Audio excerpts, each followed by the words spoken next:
call the meeting to order. I invite you to join us in the Pledge of Allegiance. Pledge allegiance to the flag of the United States of America and to the republic for which it stands, one nation, under God, indivisible, with liberty and justice for all. Roll call. Kolpak. Here. Pepcorn. Here. Strand. Here. Turnberg. Here. Mahoney. Here. We've come out of executive session, and I have two motions that are to be forwarded. Commissioner Kolpak. Yes, I move the City Commission authorize the city attorney and city administration to prepare, execute, and serve the necessary requests for exclusion documents, advising that the City of Fargo Public Water System opts out of the TYCO and BASF proposed class action settlement agreements in the matters of in re aqueous film forming foams products liability litigation, MDL number 218-MN-02873, parentheses City of Camden et al. Versus Tyco Fire Products LP and BASF Corporations. Is there a second? Second. Any discussion? Roll call vote, please. Kolpak. Aye. Turnberg. Aye. Pepcorn. Aye. Strand. Yes. Mahoney. Aye. Your second motion. I further move that when additional defendants are added to the multi-district litigation presented here, the water utility director or designee present a motion to opt out of the class action settlement by placing the same on the consent agenda for the Board of City Commission consideration, provided future settlement agreements are similar to 3M, DuPont, Tyco, and BASF, and the continued absence of contaminants in testing completed in accordance with federal regulations. Is there a second? Second. Mr. Kolpak, could you basically just tell the public what we're talking about? Some type of forever chemical is what we're talking about. Do you just want to explain a little bit to that as why we're pulling out? Yeah, in highly industrial areas of the country, they're called PFAS, and they're long-lasting chemicals can be found in water supply systems. And in our region of the country, it's continued to test basically at zero that the PFAS chemicals are a problem for certainly our city, but also this region. And so by opting out, we take off the table any future consideration that may allow us to opt in for any other reason in the future. So it's the best course of action for the city. Is that correct, Nancy? Yes, thank you. Thank you. Any other discussion? Roll call vote, please. Kolpak. Aye. Strand. Yes. Pepcorn. Aye. Turnberg. Aye. Mahoney. Aye. Health. September is the National Suicide Prevention Month, a time to remember that lives lost to suicide, acknowledge the millions more who have experienced suicidal thoughts, and to many individuals, families, and communities that have been impacted by suicide. If you or someone knows somebody's having suicidal thoughts, please encourage them to call or text 988. Library. Radon detector kits are now available for checkout at all library locations through the partnership with the University of North Dakota. Each kit contains instructions on how to use the device and what to do if high levels of radon are detected. It was interesting to me a few years ago, we had somebody actually give a in-service on radon, and the young lady was affected by it. So you may not, you have it in your home, but it's good to have your house tested for it to make sure you don't get any untoward side effects. The library's Design a Bookmark contest returns for the 15th year, and it opens for all ages. Contest forms are available at all library locations. The top designs will be made into bookmarks that will be handed out at all library locations. Police. As a part of a continuous efforts to connect with youth in our community, the Fargo Police Department added a sticker coloring contest to the community picnic this year. 3 winners were chosen and their designs were turned into stickers and magnets to be placed in squad cars.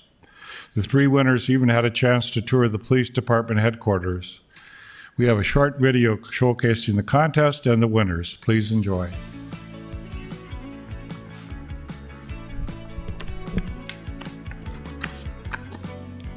I was thinking about ideas on what we could do at the community picnic or different events to get kids involved in. I was actually brought back to when I was a young kid and remember doing this with my grandma.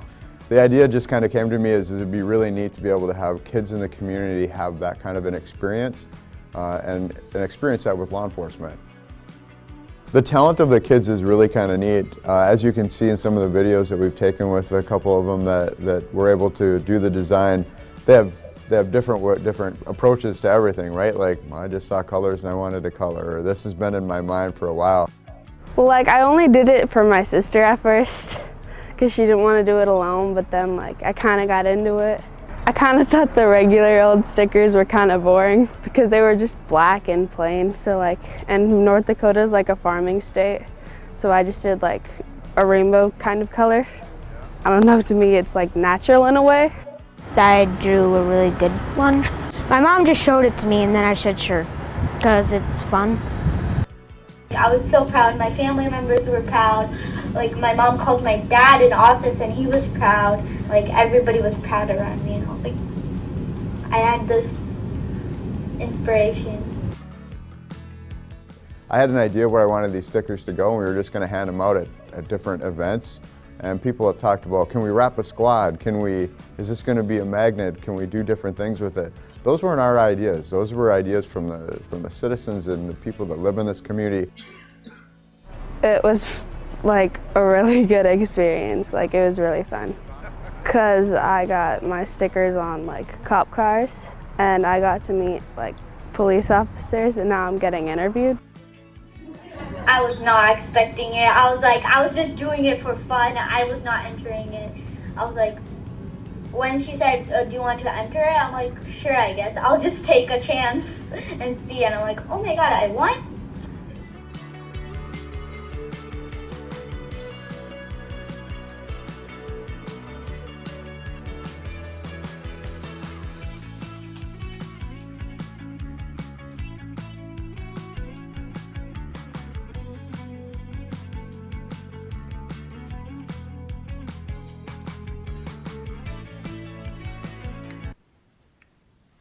Travis, you don't have those to give out tonight, do you? We could take them home or something? Hey.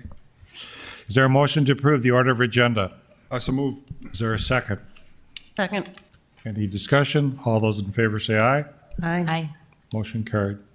Is there a motion to approve the minutes of the April 19, 2024 regular meeting? So moved. Is there a second? Second. Moved and seconded. All those in favor say aye. Aye. Motion carries. Is there a motion to approve the consent agenda items 1 through 40? I so move. Moved and seconded. Roll call vote. Pepcorn. Aye. Strand. Yes. Kolpak. Aye. Turnberg. Aye. Mahoney. Aye. Because you're done so quickly, we're going to have Tom Knocklis talk about a construction update.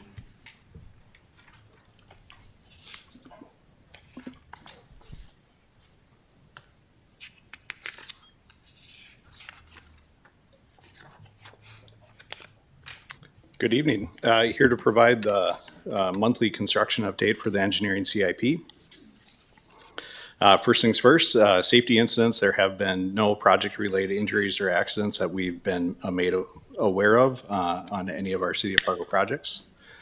Again, for the public's benefit, lots of places to find more information. FargoStreets.com is a great place, but also regularly update on social media platforms.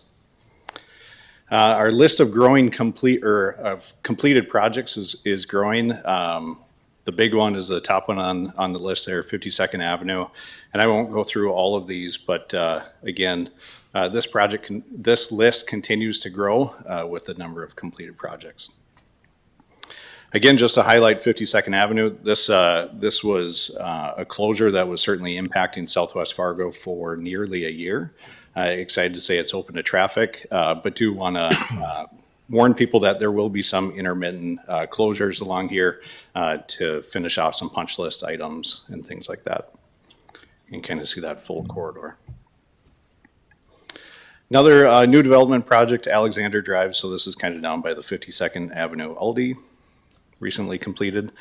We've also had some emergency type repair projects that have come up. Image on the left is what the contractor had to do to excavate to get down to the water main. You can see there's a lot of utilities in this area.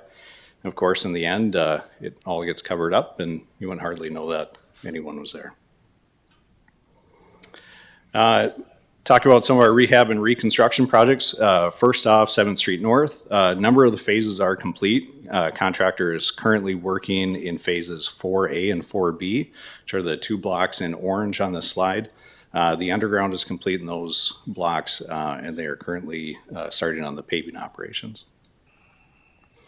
Next, NP Avenue, all the mainline concrete pavement has been installed, and they're currently working on installing sidewalks. And we would expect this to be substantially complete in the next couple of weeks. The contractor has been working with NDSU and to ensure connectivity there for students and buses. Next, 9th Street South, a number of the phases are done. Contractor's just working on those last 2 blocks. Again, on this project, underground is complete and currently working on the roadway. Woodcrest Drive, 1 of the phases is complete. Phase 2 on the north side there is underground is complete, and they're currently working on roadway resurfacing. On the south side, southwest part of this project, Phase 3, they're still working on underground utilities. Here's just what that roadway looks like after we come through with underground utilities before the roadway starts getting reconstructed. And just an image of storm sewer being installed. Another big project this year, 32nd Avenue concrete rehab. The portion on 32nd, Phase 2, which is on 32nd from 42nd to 45th. Contractors currently working on underground roadway surfacing. Traffic is being reduced to 1 lane in each direction in that stretch. And then also the intersection of 43rd Street is currently impacted.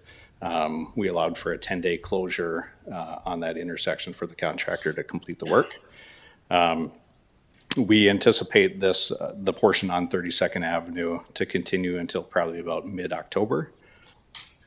Again, just some of the maps and images that we provide the public to keep them informed of how we're impacting access. Just an image of the contractor paving that mainline concrete. Some images of what it looks like when it's complete. Number of other projects, 1st Street North, another reconstruction, 2 phases. Contractor is working on the second of 2 phases and working on the roadway surfacing. Asphalt mill and overland asphalt wear course projects. Those are both projects that we work in multiple locations throughout the city, and the contractor is currently doing that. Anyone that drove or walked here saw some of that work here on 4th Street. Also working on a number of other citywide projects like traffic signal maintenance and pavement marking replacement. This is a street reconstruction project on 39th Street and 19th Avenue South. Phase 1 is complete. Contractors currently working in phases 2 and 3. Here's an image of the roadway surface before. The contractor puts down geotextile fabric, drain tile, gravel, and then ultimately curb and gutter and paving. Also working on 1 alley paving project currently. This one is between 4th and 5th Avenue and 16th and 17th Street. Underground is complete there. Contractor is working on the gravel base, and then we'll be working on paving concrete. 45th Street, new development project north of 19th Avenue. Contractor is still working on concrete pavement, sidewalks, final grading and seeding. And then some other new development projects, Selkirk Second Edition, just south of 64th Avenue, east of the interstate. Contractor started working on underground utilities on that project. Veterans Industrial Park, which would be 57th Street and 19th Avenue North, working installing pavement. And then we have a shared use path going in near the water reclamation facility. Also have some flood risk management projects continuing. Lift stations 47, 48. The structures are fully poured, but still working on some miscellaneous items there. And then lift stations 11, 57 near Trollwood, still working on placing steel and pouring structure walls. Do have some upcoming projects yet. New development project just north of Amazon, Dakota Commerce Center, should be starting up fairly soon. We do have another alley paving project and then some miscellaneous storm sewer repairs. And that is the update. Happy to take any questions if there are any. Any questions, Commissioner Strand? Thank you, Thomas. I'm just curious, two things. I was shuffling papers. Did you acknowledge if there's any injuries or, There have not been any. and just, I want that every report. Yep, that was actually the second slide here. Perfect. And then if you could, toward the beginning, you had a picture of a contractor digging out water mains. Yep. Could you show us that, please? Sure. So that image, the contractor had to actually use a hydrovac, a very large, basically vacuum, to be able to excavate because of the number of utilities. And then after they did that, they put in shoring for the area in which their employees would go in. That's maybe the question I was asking. Years ago, I saw a picture that they didn't have the support systems around to keep a collapse from happening. Is that still coming, or is that part of, I don't know. I just, where you put the barriers around so there's no collapse. Right. Yeah. No, I just didn't include any of those pictures, but no, the OSHA actually was on this project site. And so the contractor had done a very good job ensuring safe working conditions. Thank you. Appreciate it. Keep up the good work, and we'll be glad if construction just kind of slows down a bit, so. Public hearing 42 has been withdrawn. We'll go to 43, application for ownership change of Class GH alcoholic beverage license for Slice to Blarney Stone Pub at Duane's House of Pizza located at 1629 South University Drive. Angie Bear to explain, and Steve Sprague, double. Good evening, Mayor and Commissioners. I just wanted to say how happy I am to be here tonight and to have Angie Bear, my deputy assistant, our deputy city auditor, is here to present these next three items. Thank you, Steve. Good evening, Mayor and Commissioners. So yes, as stated, Slice LLC sold to Blarney Stone Pub LLC. They also bought all rights to Duane's Recipes. There are no concerns with the background check, and it comes to you with a recommendation of approval from the Liquor Board. Is there anyone present who wishes to speak to this license change? Is there anyone wanting to speak? If not, I'll close the public hearing. Do I have a motion? I'll make the motion. And Steve, I'm glad to see you back, and make sure to take care of yourself and don't overdo it. And I'm glad that she encouraged you to take it easy. Is there a second? Second. I'll second both. Any discussion? Roll call vote, please. Pepcorn? Aye. Colpack? Aye. Strand? Yes. Turnberg? Aye. Mahoney? Aye. Item 44, application for Class O alcoholic beverage license for Agassi Wine at Agassi Wine to be located at 612 23rd Street South. And Angie, could you explain to us as well what an O license is? Yes, the O license, they are manufacturing, sampling, and are able to distribute their wine. So they are located in the Milkmaid building. They are separate from the Milkmaid. Their license won't be affected at all. They're not doing any taste testing. They're only manufacturing and distributing their wine from their location. There were no concerns with the background check, and this comes to you with a recommendation of approval from the Liquor Control Board. Is there anyone present wish to speak to this application? Anyone present wishing to speak? If not, I'll close the public hearing. Do I have a motion? That's a move. Is there a second? Second. Any discussion? Roll call vote, please. Pepcorn? Aye. Turnberg? Aye. Strand? Yes. Colpack? Aye. Mahoney? Aye. 45, application for transfer of Class A alcoholic beverage license from Jones Enterprises doing business as Slammers to Jones Enterprises doing business as Excalibur Entertainment located at 707 28th Avenue North. Angie Bear to explain. This is the former Red River Lanes and Slammers Bar. They have new investors and they are rebranding. They're going to rebrand as a family entertainment center, which will have different types of bowling, arcade games, snack bar. It's the only one like it in North Fargo. It caters to all age groups. And they did have an issue with the first manager, but they have now, they do have a new manager, and there were no issues with any of the background checks. So this comes to you with a recommendation of approval from the Liquor Control Board. Is there anyone present who wishes to speak to this application? Is there anyone wishing to speak? If not, I'll close the public hearing. Do I have a motion? So move. Is there a second? Second. Any discussion? Roll call vote, please. Pepcorn. Aye. Turnberg. Aye. Strand. Yes. Kolpak. Aye. Mahoney. Aye. Thank you. Item 46, second reading and final adoption ordinance enacting Article 10-14 of Chapter 10 of the Fargo Municipal Code relating to camping on public property, first reading 8/19/24. Also, A is a recommendation to adopt the resolution regarding ordinance prohibiting camping in public property and rights-of-way in the city of Fargo. Brenda Derrick to explain as Chandler as well. Good evening, Mayor and Commissioners. We're kind of combining the two together, the A and the regular number, for the purpose of, typically these are on consent, and since we pulled it, there are some very specific motions that will be needed. So I'd like to start with some of the edits you've seen from the last time when I showed the resolution to you 30 days ago to compared to today. You'll see there is an additional whereas paragraph in regards to the implementation of a Housing First program. There's also a whereas, I apologize, there's a typo, a whereas for reporting back to the City Commission. And then in the under critical infrastructure, we've added public buildings. We've also added in sidewalk and then the addition of parks to the enforcement priority. Expectations, we have an addition in there, which is a riverbank setback.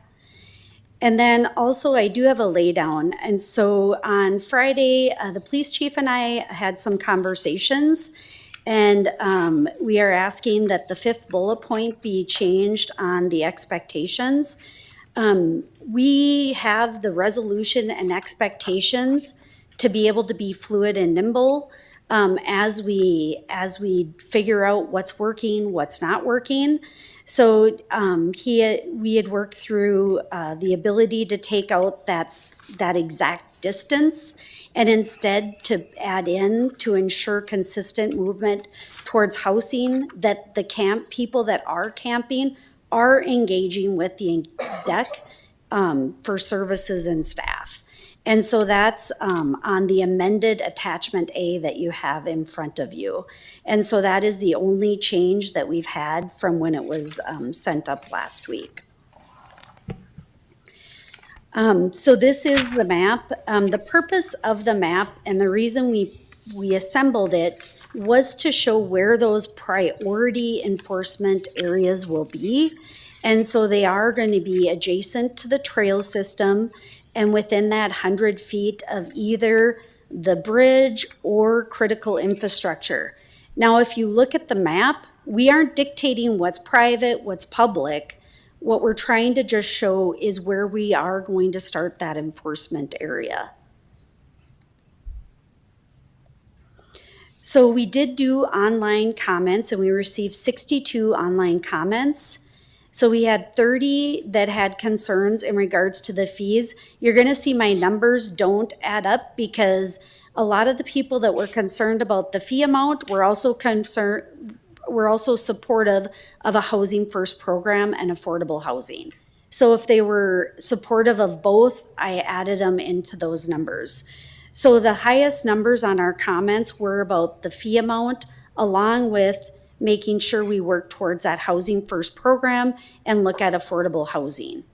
Some of the other comments we received isn't just not supporting the ordinance, maybe no suggestion, support the ordinance, the concern of the financial impact for a Housing First program, an implementation of a permit program that would have like a credit card where you could do credits, not allowing camps in parks, advocating for more shelters, using the Civic Center as a shelter, supporting the Engagement Center for winter warming, a downtown safety comment, along with just concern that there was too much vagueness in the expectation and progress objectives.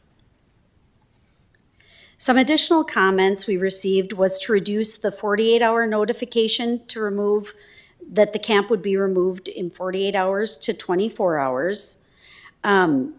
instead of looking at prioritized enforcement areas, look at designated areas that you would only allow camping in a specific area.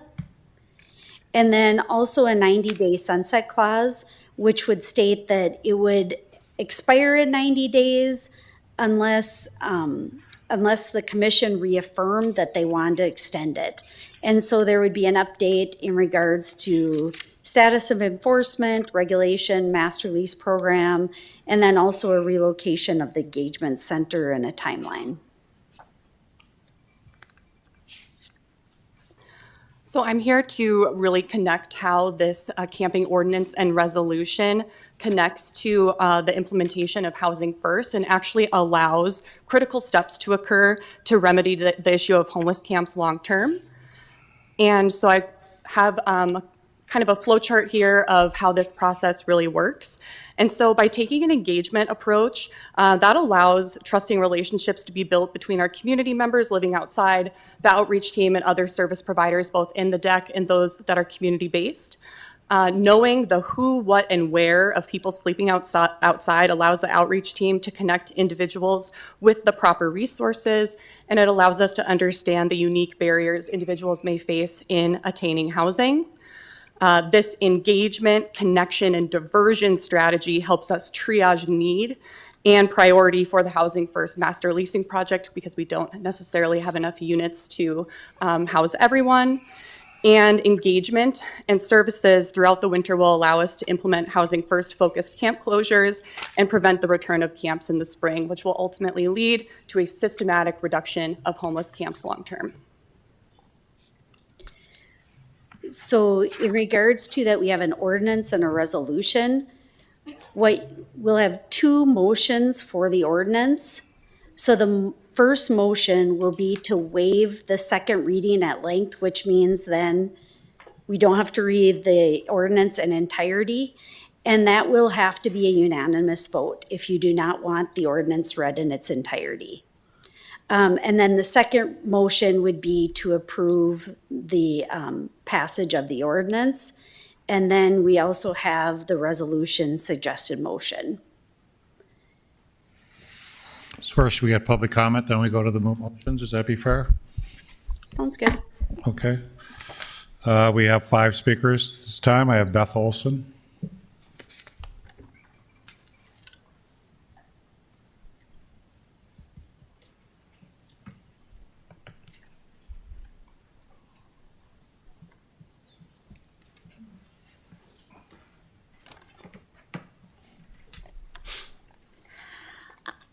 Thank you so much. My name is Beth Olson. I'm a Fargoan, born and raised.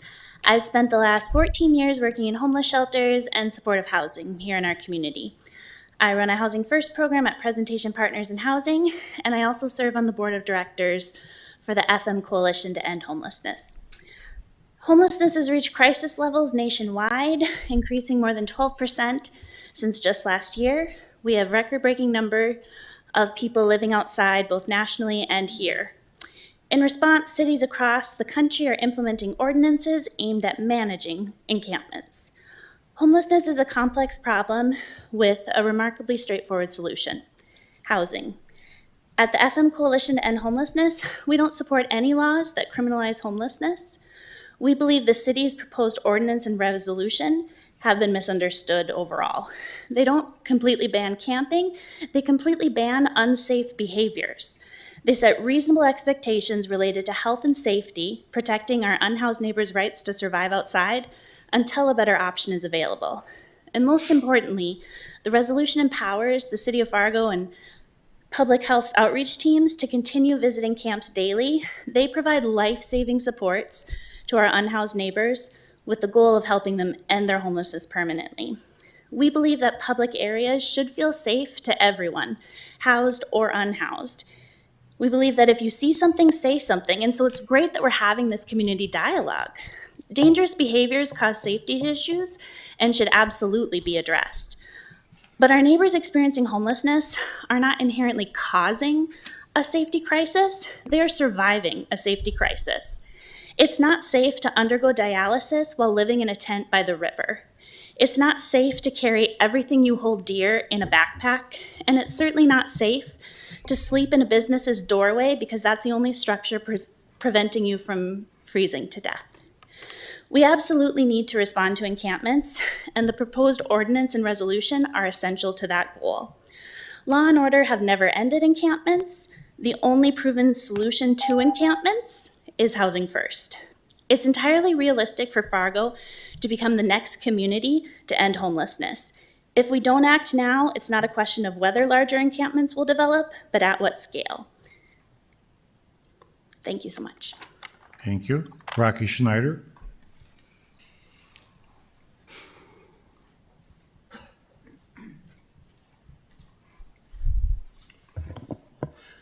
Thank you, Mayor and Commissioners. I'm Rocky Schneider. I represent the Downtown Community Partnership. We have 140 businesses downtown and across the community. Many of them are here today. You know, this is a serious issue, and we appreciate the city and all of your attention to this issue. It's been a growing media attention and community attention. I think that's what we need to solve it. And the DCP really wants to be a partner in that solution and appreciate to that end. I think when the city brought in James Matthey to talk about the Housing First solution, we bought into that as an organization, and I think one of the key parts of his presentation was you can be pro-business and dealing with the issues that are impacting businesses and also be pro-providing housing for homelessness and the services they provide. They're not mutually exclusive, and so I think we're here to be part of the solution. We are not experts, but we are impacted by the growing number of homelessness downtown, and I think our support of the resolution and ordinance, contingent on some of the changes, I think was well laid out by Brenda and Chandler. I think we want to create a sense of urgency and work toward a solution.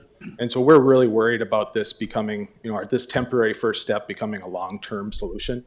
And so we really want that 90-day provision in there so that we come back and address it. We also think a designated camp area would provide a lot more clarity. You can look at that map and you see a lot of areas for potential camping. I don't think the goal of the resolution is to provide additional spaces for camping. I think it is to get our arms around it and so we can quantify it and start to solve it. So we'd really ask that the city look at a designated camping area, not something where it takes a tape measure. You have to get out there and figure out where you can camp and where you can't. I think it's confusing to the public. It's confusing to those experiencing homelessness and adds unnecessary, enforcement challenges. And so I think as we move forward, over these 90 days, I think challenge us and challenge the community to come up with a solution. I think we support housing first, and I think the experts know what the solution are, and so I think we need to make sure that they have a timeline to solve that as well. And we'd happy to be part of that solution and continue the support. There are a lot of impacts on businesses, and a lot of people are here. I'm not going to go through and detail all those. We're really trying to focus on solutions and not the semantics of the issue. And so we can go through if the impacts are real or not. I think you can walk through downtown and see that they are. And so I just appreciate that and appreciate your attention to the issue. Thank you. Olivia Fisher.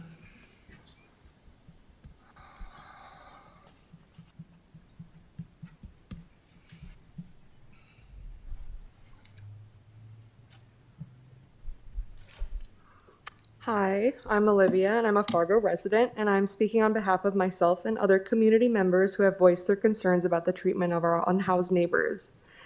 I'm speaking from a place of frustration as some of the rhetoric being spread by commissioners and residents alike has been outrageously cruel. Who are we to criticize how people survive in a country that has made it nearly impossible? I have worked in an adult shelter in Grand Forks and a shelter for children in Fargo, and all of the clients I met during that time were incredibly kind people. Someone I love is also currently living unhoused while working full-time because the cost of living is too high. So it has been very disturbing to hear some city officials make assumptions that unhoused people in our town are dangerous and less deserving of basic human rights. This should alarm all residents because rent prices are only getting higher and most of us are just one emergency away from being unhoused and mistreated as well. With an influx of people becoming homeless for the first time ever in Fargo right now, it is time for the city to commit to providing more resources for all. We have over 40 people currently unsheltered in Fargo because all of the shelter beds are full. These folks have nowhere to go. So if you want less people sleeping outside, it's time to make housing first a priority and provide more funding for the programs that will be leading that. It is proven that when people are provided with affordable, permanent housing, it is extremely unlikely for them to become homeless again at rates of 90% or higher. I call on each of you to commit to a better future for all residents of this city by approving Housing First. Considering your inaction for Palestine is based on the fact that you want to solely focus on local issues, this is your opportunity to show that you do have compassion. The safety of people with a roof over their head is just as important as the safety of those who don't. Everybody has the right to sleep at night, and nobody should be punished for doing so outside. Thank you. Deborah Frederickson. Deborah Frederickson.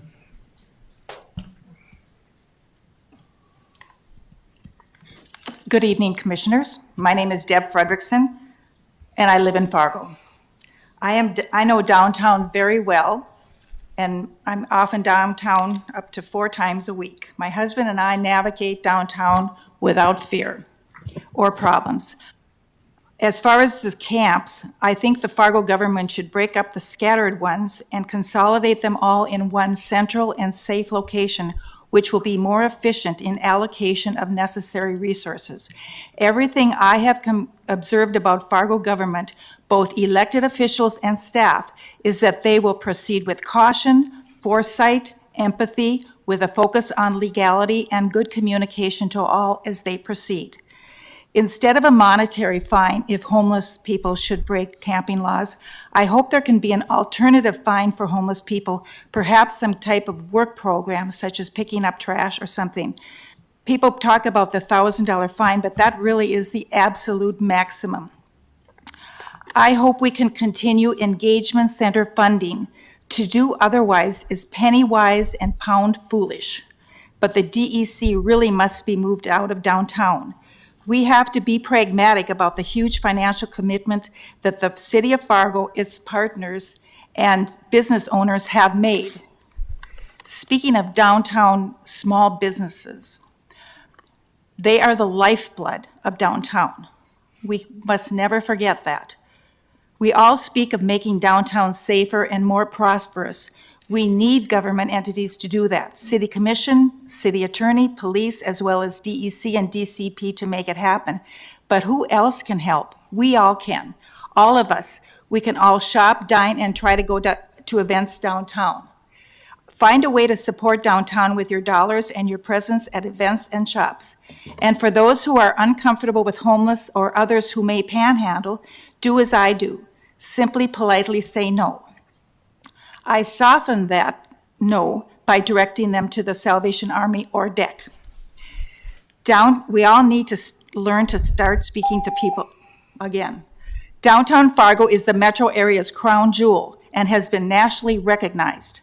No other town in the metro has the incredible number of beautiful historic buildings, including this one. I mean, this is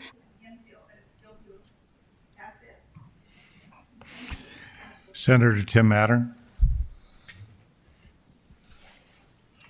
Tim, it's the other speaker over here. Sorry. That's staff. I could hire you, but.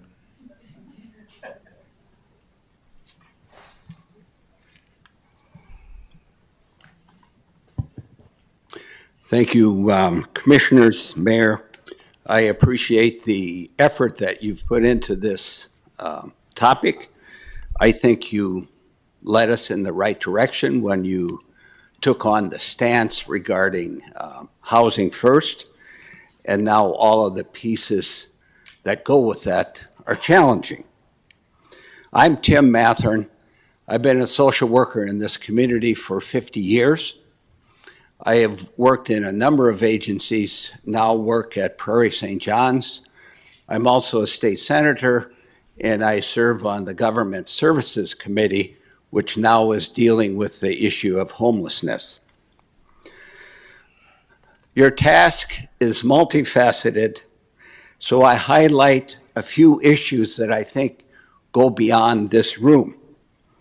I highlight it hopefully for your encouragement and for our citizens' understanding. First of all, we have some mega issues, constitutional issues. Issues like individual rights, issues regarding historical social injustice. So these are mega issues that we're dealing with. Closer to our field are federal issues. For example, When Medicaid was passed in 1965, an exclusion was made in Medicaid to not pay for persons' treatment for mental illness or substance use between the ages of 21 and 65. That federal policy has created a situation where the market in developing care and attention for people who have this illness has not moved as fast as care for issues like cancer or heart disease. So that's a big issue. The other thing is, closer yet, would be housing. Our state has not developed enough housing for the Housing Finance Fund. Then there are issues of churches, but I have 3 recommendations. One, I think it'd be helpful for our citizens to know individually who is involved as a leader in this regard. I have many people. Secondly, I ask you to put more work into advocating on the public level to change our housing policies and finance them. And thirdly, get to the legislature and help us say yes to the resources. The limit is 2.5 minutes, but Tim, if you'd be kind enough to give written recommendations for us, that would be helpful. The last things, I appreciate it. Thank you. Can I have the motions put back? Brenda, can you get the motions up again?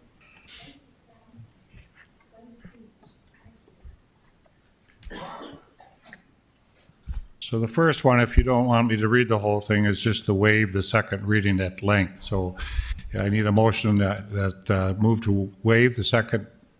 I'll make the motion. Is there a second? Second. It's the first one on the top. Okay, moved and seconded. Roll call vote, please. Pepcorn. Aye. Turnberg. Aye. Strand. Yes. Kolpak. Aye. Mahoney. Aye. Second motion that you can see on there is to move and approve the second reading final passage of the ordinance enacting Article 10-14 of Chapter 10 of the Fargo Municipal Code relating to camping on public property and direct publication of the same. Do I have a motion? I'll make the motion. Is there a second? Second. Discussion. Mr. Chairman, can I make a few comments? First of Mr. all, Pepcorn. public safety is one of our primary responsibilities. I believe this ordinance will improve the public safety in downtown Fargo. It's very clear. The Supreme Court has said that we can do this. This is very important. We've had rapes, murders, arson, vandalism, all underneath the bridges, 200 yards from here. And so the public is demanding that we take action, and this will help the downtown. It will make it safer, and that's what our job is. So I definitely support it. I will add the resolution I will not support because basically it is contrary to what we're going to vote on right now. It's everything there is just a continuation of what we have, which is failure. So I think the ordinance is excellent. I think the resolution is nonsense. Thank you, Mr. Chair. Any other discussion? Commissioner Strand. Go ahead, Commissioner. Commissioner Kolpak? Thank you. Brenda, and maybe it's Ian as well, I think I saw him earlier, but can you speak to the requirement of the fine, the importance of the enforcement of it, and the fact that you're right that the maximum is $1,000, but there's going to be discretion there, and why that's not negotiable, basically? Yeah, so there is no requirement of any fine. So for an infraction, the maximum fine is $1,000. It could be $1. It could be suspended, so it would be $0. In the city of Fargo this year, we've had over 350 infractions in municipal court. And speaking with our team, I don't think a single one has resulted in a $1,000 fine this year. In the last 3 years, there's probably been a handful of cases where we've seen a $1,000 fine out of over 1,000. So it's very unlikely, I think, you'd see a $1,000 fine in any sort of infraction in municipal court. The key with an infraction is it allows the police to arrest someone. So it does allow them to remove someone who's violating the law from that property. If it was a non-criminal citation, so if the city commission said it's going to be a $35 ticket and you set the penalty, you cannot be arrested for it, they could not be removed. That is why I believe the recommendation is for an infraction, not a non-criminal citation. The other alternative would be a Class B misdemeanor, which is even more serious, punishable by jail time and a $1,500 fine. With infraction, there's no possibility of jail time. Commissioner Strand. Thank you. You know, boy, there's lots of questions, but let's focus on that for the moment, Ian and Brenda. Other cities like Duluth, I believe, one of them reduced their infraction down to a non-civil $400 fine. How did they do that? Well, that's Minnesota. It's a totally different set of law than North Dakota. So we're somewhat stuck with what North Dakota law says, specifically the state legislature. So are you saying we cannot, if we wanted to, do that?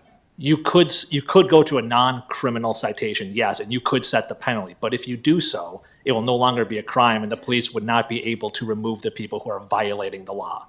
You would just hand them a ticket and walk away. Do the police want to be doing this?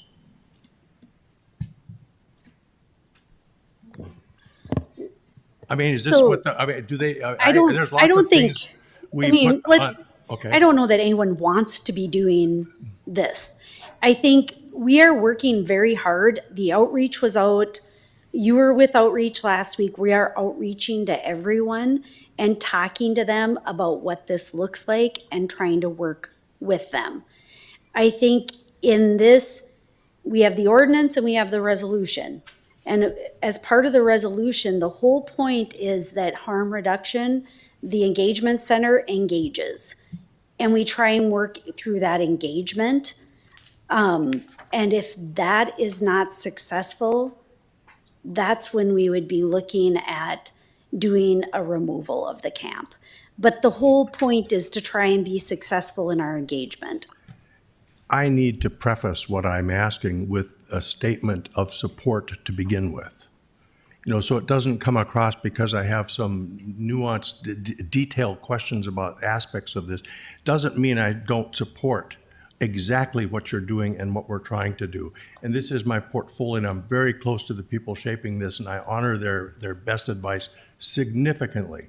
I just know that $1,000 infraction raises a flag, and people go, well, how can a homeless person afford $1,000 or $1?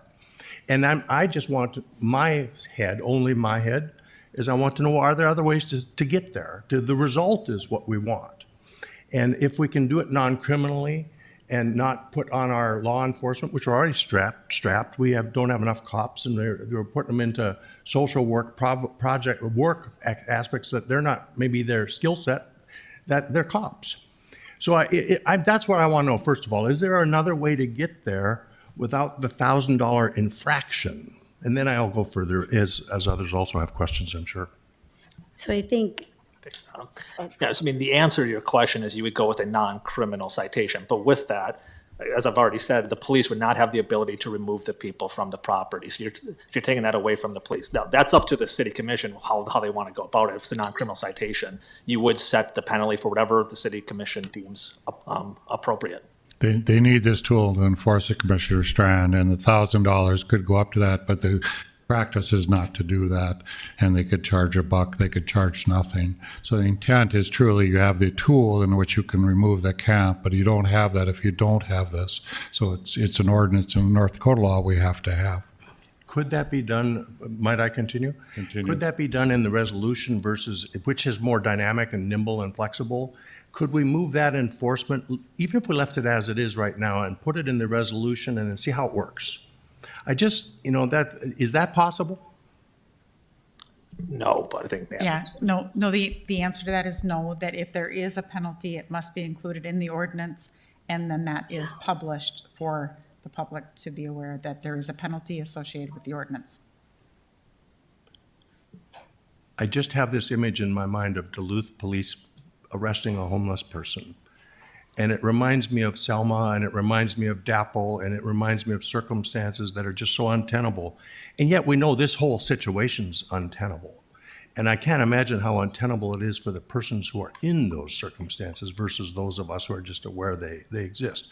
So that said, I'm gonna give some more feedback, and if you can help me. I was with our team last Wednesday and toured some of these camps and saw some amazing things. First of all, our people know these people. They know each other. They have relationships that are evolving that are really, really significant. And I don't want to gloss over, but our team is out there with their vehicles and delivering food. There wasn't a single person who turned down food in a millisecond. They're hungry. I remember my mom, the way to a person's heart is through their stomach. So let's feed people. And then let's give them safety. You know, I noted, I'm going up and down the camps, and I go, where are the garbage cans? We don't want garbage. We don't want it strewn around, but we don't put a single garbage. Well, there's one I found. Only one. Well, let's put some garbage cans out there. Let people cooperate in their own communities and throw the garbage in garbage receptacles, and then let's have somebody service those garbage cans, okay? Basic fundamental requirements if we're going to have encampments for people. Secondly, porta potties. Why can't we put some porta potties out near these camps where we're asking people to be? I would expect it. You know, we don't want people going off into the woods and defecating into the trees. Let's give them a couple porta potties. We'll do it at every other event. Let's be humane about this. Okay, there's nothing wrong with we're feeding people, give them support, give them porta potties, give them some support in that ways. And then the question, the topic was raised of criminal activity in some of these camps. The people there know who's bad apples. And they talked about the circumstances of people they know who are going to be problematic and how do you handle them. So I asked the question, does anybody here have a cell phone? Not a single person. Well, then let's provide them some 911 capable cell phones in the camps that we designate. Why not? You know, I mean, if somebody has an issue, they can call 911 without anything. But one of the last things I'll say, almost everybody out there was from around here. They're not coming in by buses. They're not coming here because we're offering them help. They're from little towns in North Dakota or West Fargo, Moorhead. They're from around here, almost everybody I met. They're from here. Why are they there? They got evicted. Okay, let's put that on our matrix of things to address in the future. If we also provide housing, let's reduce the people going into unhoused situations. Let's address evictions. I mean, it's a reality, okay? I will support this, but I want to have the ability to address that criminal infraction aspect of this if it doesn't go where we all hope it goes, because I'm trusting our experts and our people in public health and in our harm reduction, homeless lanes of support, that this is their best advice. And I'm going to go with that, with my questions, but I want garbage cans. I want porta potties. If somebody has some 911 cell phones to donate, put them over in the camps, you know, little things like that, and let's keep feeding people and honor their dignity every moment we have, because these are real human beings. And they're from I met a person out there, I'm not going to say the name, I met a person who's from a little town in North Dakota whose relative, whose same last name is one of the most influential political figures we could ever name in our lives.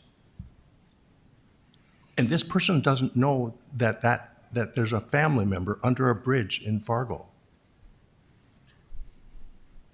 I'll stop there. Mr. Kolpak. Yeah, I want to just really focus on, you touched on it, Commissioner Strand, so I'm going to talk about it in this discussion. The whole intention here is for these two coupled documents to be very dynamic. It's a start. I know we talked about this when we met with the DCP, that we have to be able to start somewhere with some enforcement ability, see how it works, because in many communities across this region, the first attempt didn't work very well, and so they had to come back. So the idea of having a resolution that is very dynamic and is, have the ability to be edited over time is how we get to the best solution for our community, for the safety of all, those in housing and those not in housing.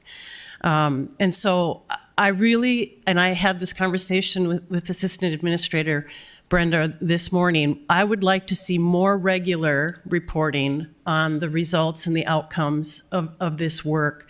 I know that we talked about winter and spring. I would like to see at least monthly updates. I know that the intention is for staff to come back proactively where they see the need to make changes in the resolution and try something else, or there's another idea that comes forward from the community. But just please know, community members, that you can come forward to any commissioner before any meeting and ask for us to put on the agenda a topic around this work, and we will talk about it. This needs to be transparent, and it needs to be dynamic, and as a community, we need to tackle this very complex issue together to get to resolution. First of all, I want to thank all the people who showed up tonight because this is an important topic for this community. And part of the reason we're separating ordinance from resolution is the fact that the ordinance takes almost 6 weeks to get out there and get out to enforce. If we do resolution, that's more dynamic, and to the two commissioners, that can change and move a little bit as we need. And just as tonight, we have a variety of advice of what to do. So the resolution allows us to move quicker if we need to move quicker and do different things. The ordinance sets up the parameters where enforcement, and we can do something rather than give a ticket. So both of them are very important. So if there's no other discussion, we'll vote on the first one, which is the ordinance. Roll call vote, please. Pepcorn. Aye. Kolpak. Aye. Turnberg. Aye. Strand. Yes. Mahoney. Aye. Second issue is move to adopt resolution regarding ordinance prohibiting camping on public property and rights of way in the city of Fargo. Do I have a motion? So move. Is there a second? Second. Any discussion? Commissioner Pipcorn. So, Mr. Chair, I'll just read the first paragraph. Camping is no longer permitted in the city of Fargo on public land. We just passed an ordinance. That's what we just passed. So imagine if you're a police officer in the middle of the night. Now you can be 30 feet from a public path, 15 feet from the riverbank, 3 people in one camp, 90 feet between camps. In the middle of the night, how would you like to be the police officer doing that one? Sir, could you hold this measuring tape? I'll hold the flashlight. This is laughable. This is embarrassing. What this is an attempt for job insurance for all the people at all these services. That's what's going on. Because we've just passed an ordinance that the Supreme Court said we could pass. We can you know what I will guarantee? If we just leave that ordinance, you know what? I will guarantee our downtown is going to be safer. We're not going to have murders. We're not going to have rapes. We're not going to have assaults. We're not going to have arson. We're not going to have vandalism. All that's going to go away. I'll guarantee you. Is that what you want? Isn't that what we want? I would hope so. But instead, what we have this resolution of I would encourage people to read it because it's laughable. So that's my thing. I'm very proud of us. 5-0, we passed the ordinance. The resolution, there's no way I will support that. Thank you, Mr. Chair. Mr. Turnberg. Excuse me, Commissioner Kolpak. At a meeting that we had with Downtown Community Partnership last week, it was very clear and apparent in that conversation, and it was again reaffirmed that we have no more room in our jail in Cass County. Right now, they're over capacity by almost 40 inmates. Every day, they're getting reports on who is a room that if we do have someone with a violation that we need to arrest and bring them. Do we have the room? We do not have the room right now. Secondly, we do not have the beds in our shelters and in our housing available now. They're full to capacity. The reality is, if we don't try something different, the problem's going to continue to get worse. And to Commissioner Strand's earlier point that the staff does know these people, we do inventory where the camps are. There will be concerted outreach and effort and attempts to really focus on the housing first model. But right now in our community, we don't have the housing. So we have to try something to address this. And it's not going to go away on its own. So again, understanding as a community, this is an entire community's problem to solve together. And instead of, as I've said before, as an elected, our job is not just to define a problem, it's to also look for solutions for it.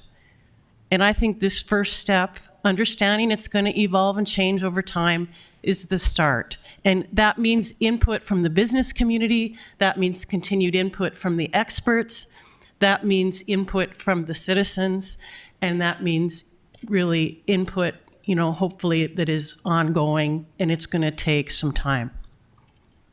Commissioner Turnberg.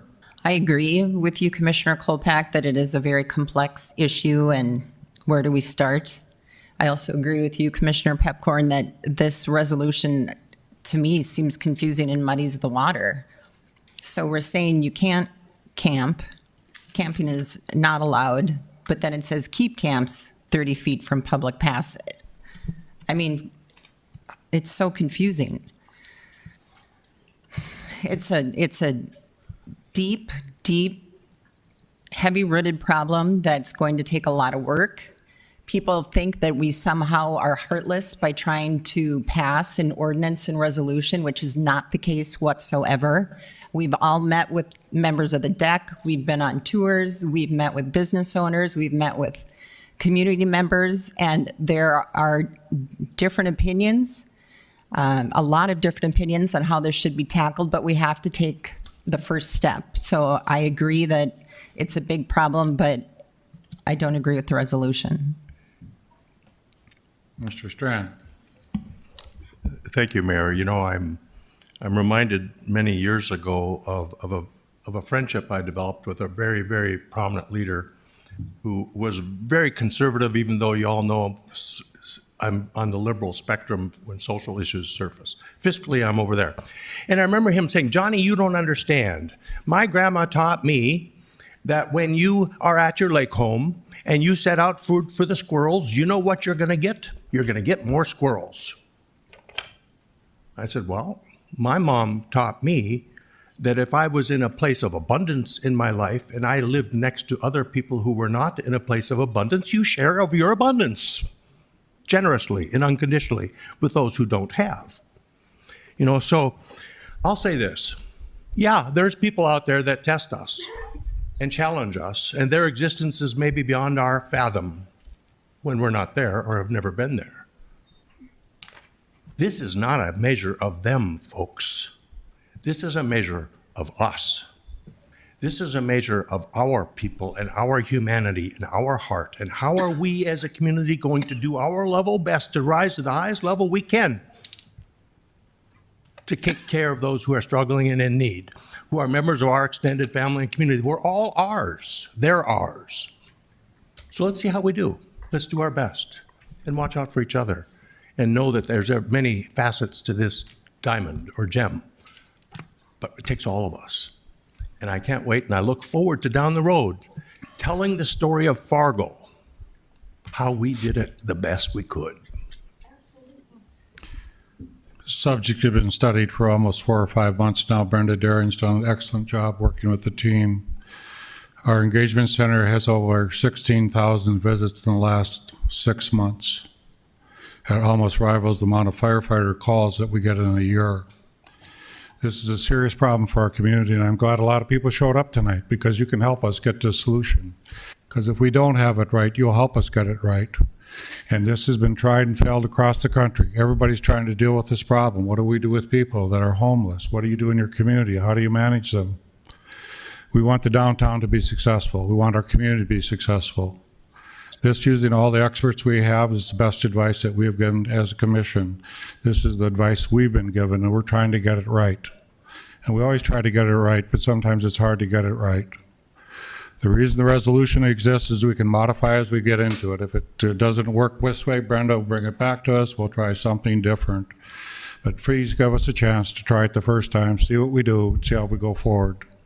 Because there's no sense in our community that we don't take care of everybody. We try to take care of our community. And that's what all of you try to do.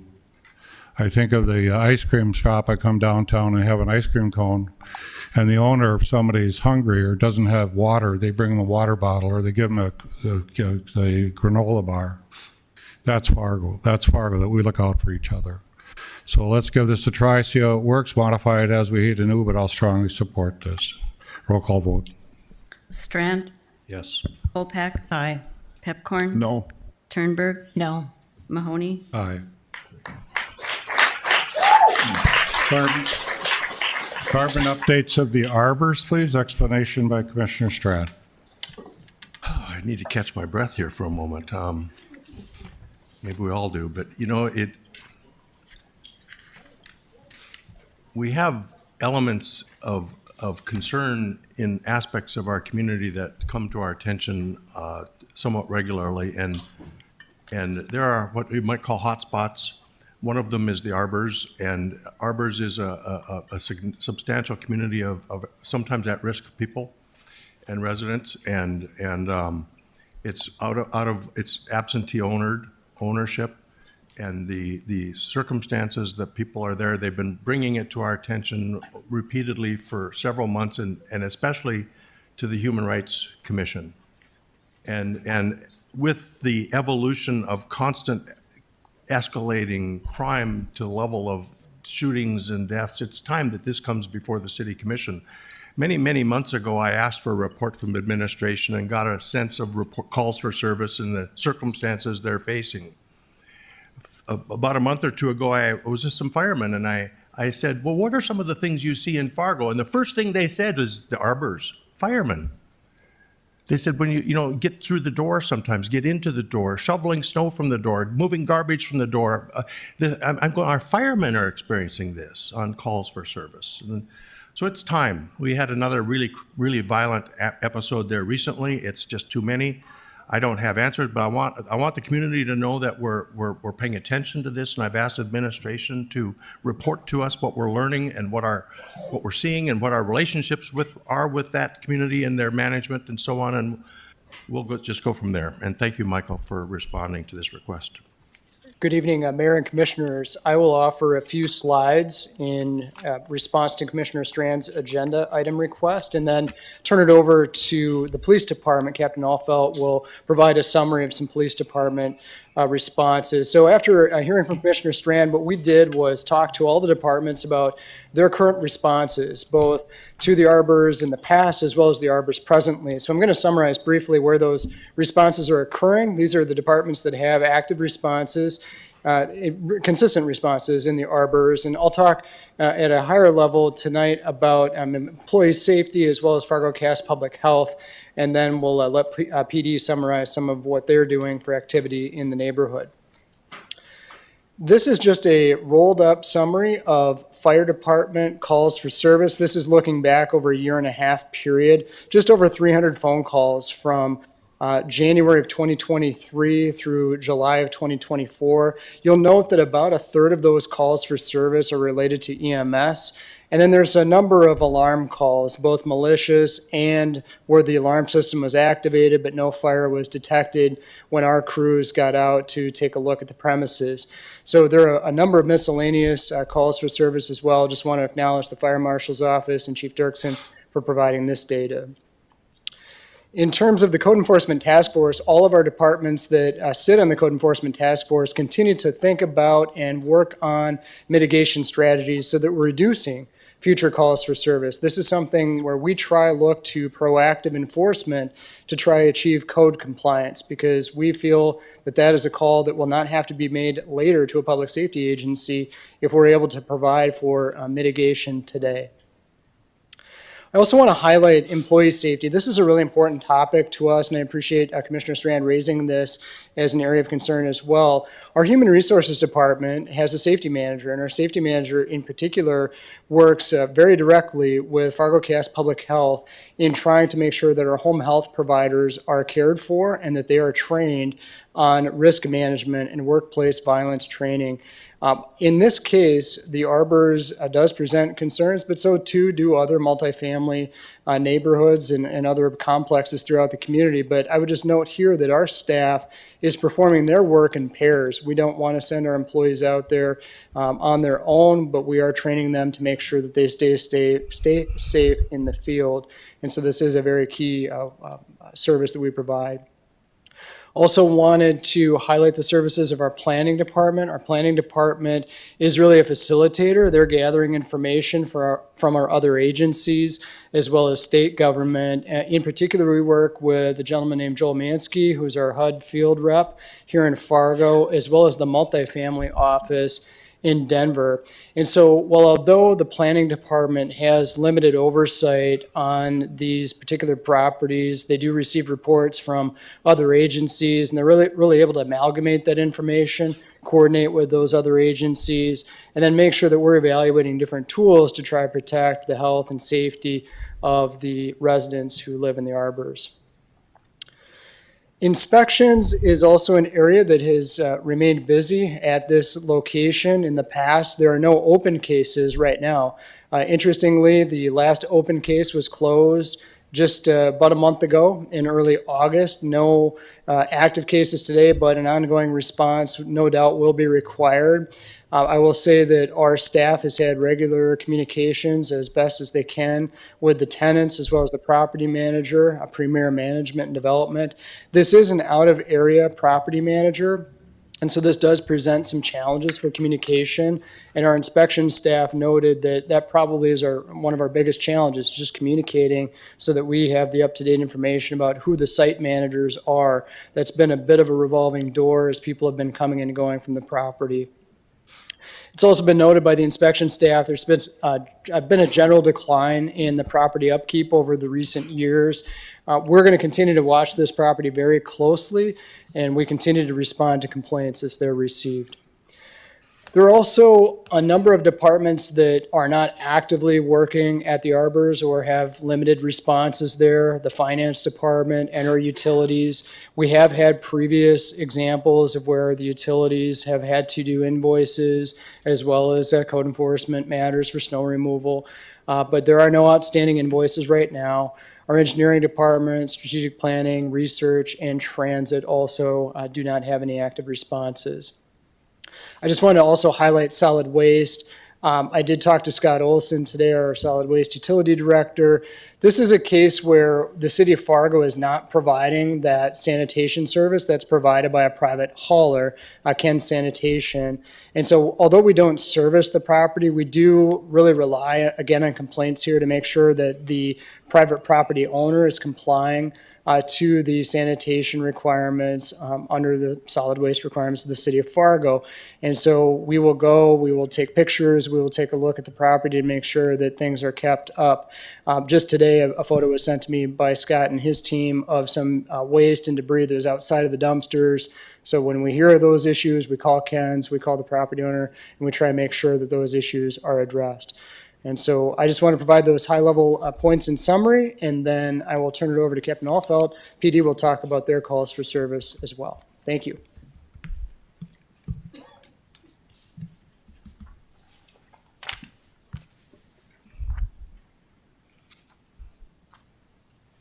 All right. 1 second here. Thank you. Well, good evening. Thank you for the opportunity to come up and talk a little bit about our response in the arbors and not only 2024, but kind of an overview of what crime numbers and calls for service have done since 2022 and our response to those. So just a kind of an overview of what the arbors is and where it's at for those of you that don't know. Its boundaries would be 6th Avenue South to 9th Avenue South, just a little bit to the north of that. If you see on the picture on the right-hand part of the slide, there are some residences that are not included with the arbors right on 9th Avenue. But most of those red roofed, the buildings around the red roof car shelters that you can see there, that is the arbors.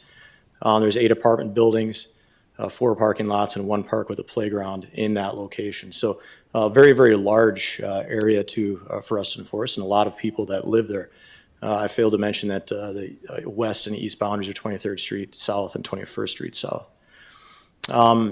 Since I've been here almost 23 years. There have been many owners that have owned this facility and many management companies that have managed this facility, many of which are not local management companies.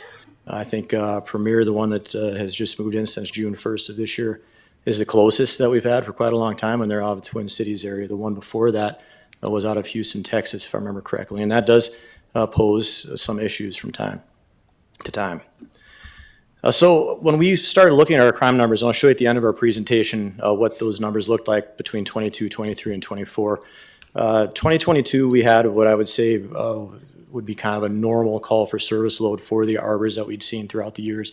And in 2023, especially towards the spring of 2023, there was an abrupt rise in calls for service. And this was due to many things, but included mainly a number of known gang members and violent individuals that had moved into that location unbeknownst to anyone living off of out of lease. They weren't on a lease. They were living with people that lived there and had moved in there without anybody knowing. We just started seeing the rise in crime, and that's what alerted us to it, along with management reaching out from time to time and saying that they're having certain issues at the arbors.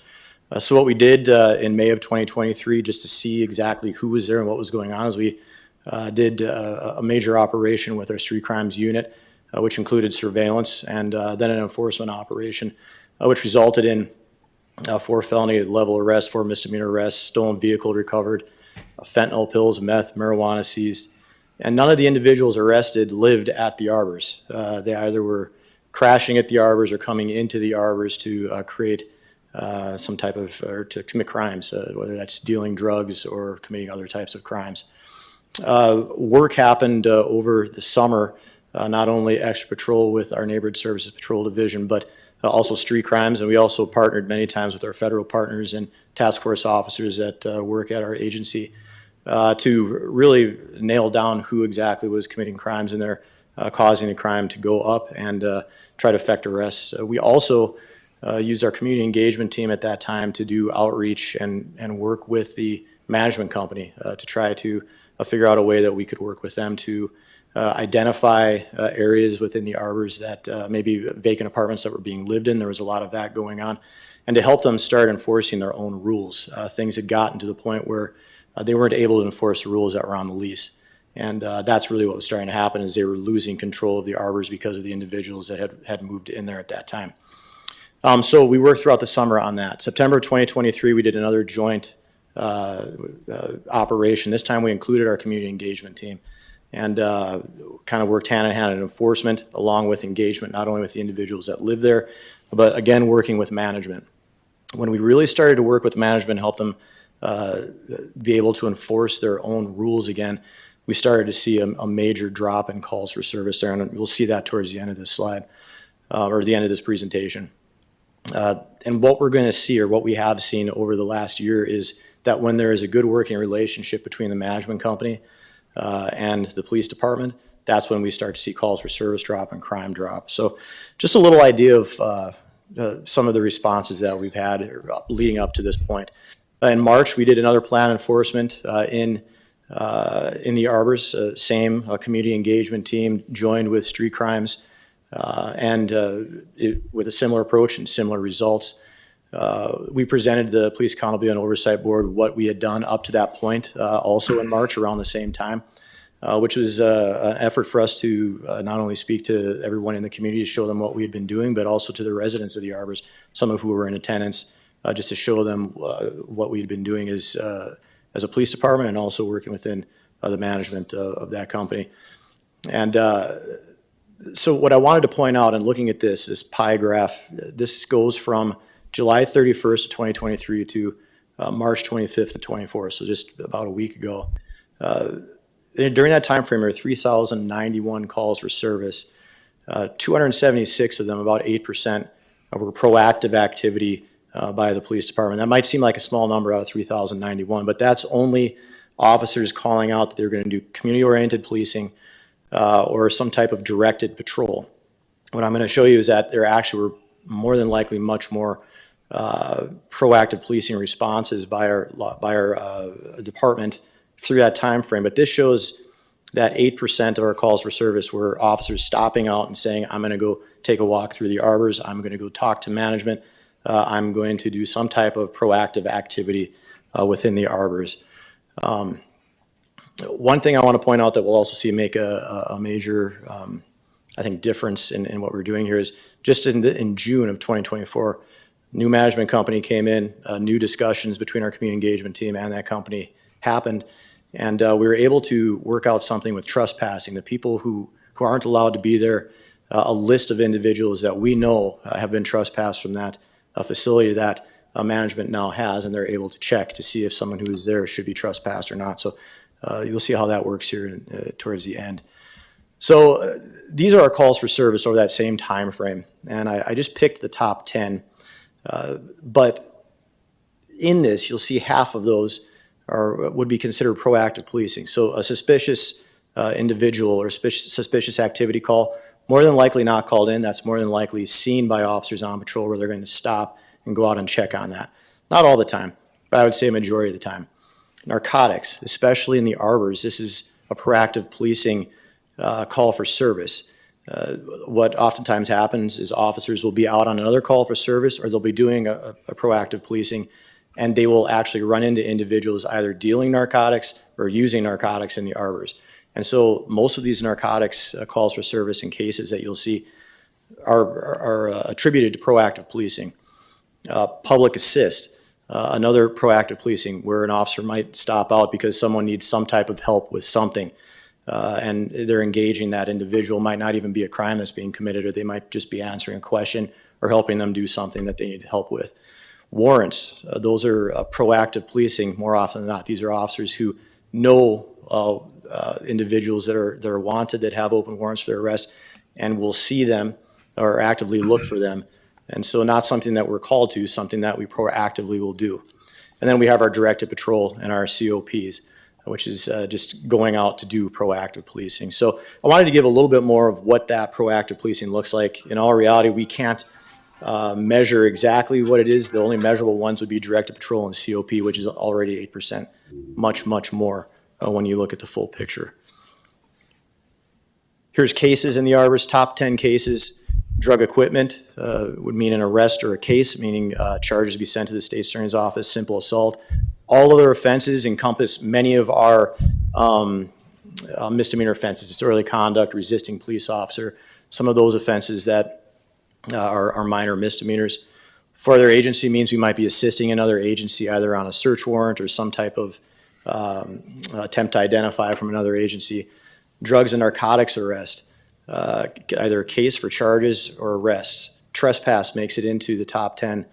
Local warrants, vandalism, assault, and then all other larceny or multiple types of theft. And I wanted to point out that in the arbors, between that time frame, drug equipment arrest or cases and drug or narcotics arrest or cases contributed to 28% of the cases that come out of the arbors. So we see what really a major underlying issue is there, and that is drug addiction and drug use, which that type of lifestyle causes all these other types of cases that we see here, along with many others. So I thought that the numbers were interesting on that. So here's a 3-year comparison. Blue line is 2022. That's where things were kind of going along, as would be what we'd call normal for the arbors. The orange line is 2023. You'll see where there's 2 huge spikes. The main one being in August of 23. Just after that was when we did the joint operation between our community engagement team, our street crimes unit, and partnering with management to help them kind of take control back of the arbors and be able to enforce their own rules. There were over 20 abandoned cars in the parking lots that were just left that needed to be towed, but circumstances were as such as they could not get those cars out of there until we basically took the arbors back with that operation. And so you'll see that when we did that combined partnership and we're able to go in there and work and help them get control back of that facility, the numbers drastically dropped in October right after that operation and kind of stabilized through the end of the year. In 2024, which is the gray line, there was a spike in numbers in February and a major drop, and then I noticed a spike here in July. And what I thought that was attributed to at first when I looked at it was the unfortunate shooting death of an individual that happened there at the end of June. But when I looked into it further and had our intelligence and analysis team look into this further, what that actually was new management took over in June, on June 1st. Our community engagement team started supplying them with this trespass list. They also started to look through vacant apartments again to make sure that there weren't anybody living in there that shouldn't have been. And they were calling us repeatedly through June and into July to remove trespassers. And so that was a spike in calls for service, which was actually a good spike. It meant that management was working with us and that we were able to go in there and partner with them to get trespassed and individuals out of there that shouldn't have been there, weren't living there, which we found in the first event that we did in May of 2023. Those were the individuals that were causing that rise in crime. So I'm optimistic for what we're looking forward to here in 2024 for calls for service and cases that they're going to even out again. As you can see, we dropped below many of the 2022 numbers here for August, which is phenomenal, and especially in winter or in the summer months, it's the lowest of any of the 3 years that we've had. So usually August is a higher call for service in case month. So that's a very, very good sign. That's all I have. I'm available for questions. Any questions? Mr. Strand? Captain Offeld, thank you very much for this information, this balcony view, and also to learn what you're doing at the ground level. It's really important for us to know that. I guess what I'm wondering off the cuff is, how about the kids? You know, I don't know. I'm not sure the demographics, and I'm not sure the population. I'm not sure how many children are there, and I'm not sure, I don't know. But are the kids safe and active and busy, and do they have activities to keep them as healthy as possible? And that's not your probably expertise, but do we have a sense of that? What I can tell you is this: when we did the operation in September of 23, kids and residents that lived there who were not causing any type of crime, they're people that were just trying to live, actually came out and thanked the officers who were there, thanked them for what they did, and the kids were playing in the playground again. That was something that had not happened for a good period of time. The other thing, they sent me a video that night, the officers that were on scene. We had been getting called there all throughout the summer for major disturbances, major outdoor parties, fights, very, very loud all of the time. And the night after that operation, they sent myself and others a video where it was completely quiet in the arbors. And it was life as usual, like any other neighborhood would be at around 9 or 10 o'clock at night in the city of Fargo. So, you know, this is going to be a continued, we're going to have a continued presence. We're going to have a continued partnership with the management company, whoever it might be from time to time, because you can imagine this is a difficult place to manage, and people, they're leaving because it's hard. But my message is, and what we've talked to them about is, if we partner, if we work together, if we communicate, this can be a safe place to live. There are many, the good people that live there outnumber the violent individuals and criminals that move into that location off lease oftentimes. And so there are kids there. They are living as normal of a life as any other child could. There's a playground. But when we have dangerous individuals in there, they stay inside. And so that's actually a good indicator as to what's going on there.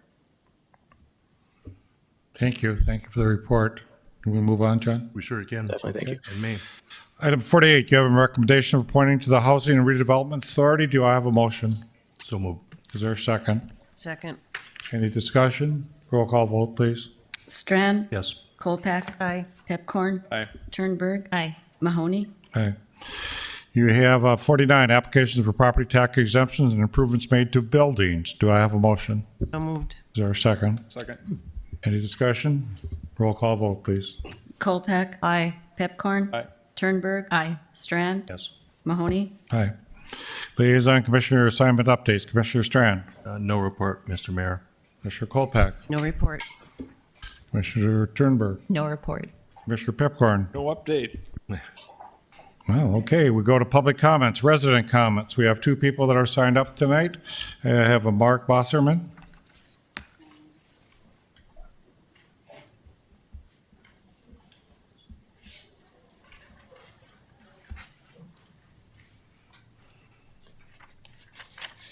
Thank you, council.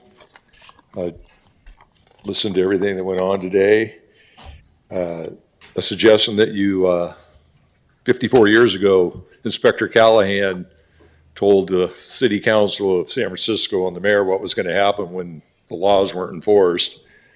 My encounters with the police officers, the Fargo police officers, is that they feel their hands are tied. They want to do their job, but like all cities, politics get in the way and innocent policemen get hurt. They're the ones that are on the front lines. Their hands shouldn't be tied. They should be able to act and uphold the law. And there's an ordinance I just looked up for the City Ordinance 11-0813. It says spitting or throwing litter any kind prohibited in public places in the city. Well, they should be able to arrest anybody that's littering, and the whole place is littered from one side of the river to the other. You know, we get lectured on the national news and this environmental stuff that there's some global warming or something, and there's something we can do over there. We can remove the garbage and the rubbish and the feces. The local people won't go fishing along the river because there's too many needles. Who's assigned to cleaning up the needles down there to make it safe? I don't want my 8-year-old playing down there. I mean, this is a serious problem, and I realize that it's emotional and there's a lot of, different opinions on how to do it. We have that beautiful open field next to the jail that has an acre or so of land. That'd be a heck of a place to start, to put a homeless encampment right next to the jail where we have a place to put them. And make that the designated area while you're trying to decide how you're going to go about those rules that he was talking about are being implemented. Then they have a place we can clean the river up. We noticed that the Moorhead side didn't have any tents on it. And the reason being is because they can't panhandle on that side. There's nothing there to get, but they can come in the morning and go into downtown and start panhandling and get enough money to get the drugs. And the drugs is the core of the whole problem. It's not mental illness. It's not anything else. It's drugs. You go to, I could go on. You have 15 seconds, 10. Well, I would just say in Seattle, when they legalized pot in 2013, you saw the thing explode. And it's everything but legal here. And with all the other drugs coming in, that's the real core of the whole problem. So if you don't want to get tough on it. Catherine Bosserman.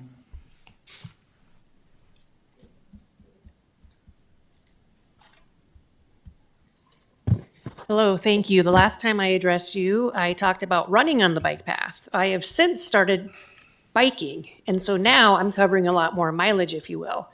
I thought if I put my head down and powered through the Veterans Memorial area and kept going, it would get better. It didn't get better. It got worse.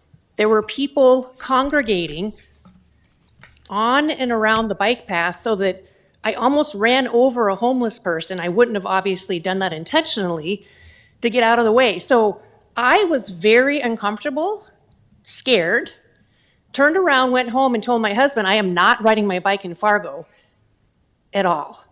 So then the next day, I rode in Moorhead. Beautiful, pristine, I felt safe. So it's very sad to me that I can't ride my bike comfortably on the Fargo side. Ironically, I got a parking ticket outside of the downtown YMCA because I didn't back into my parking spot, but I'm scared to bike in Fargo. That feels off to me. Now, to close on a positive note, I appreciate the work that has been done. And in my opinion, I agree with Pepcorn and the lady sitting next to him that we need to go further. So I appreciate the work, and my hope is that we can get to a point that the majority of the people that I encounter on the bike path are using it for its intended purposes: walking, running, biking, fishing. Thank you. We have no other business. We are adjourned.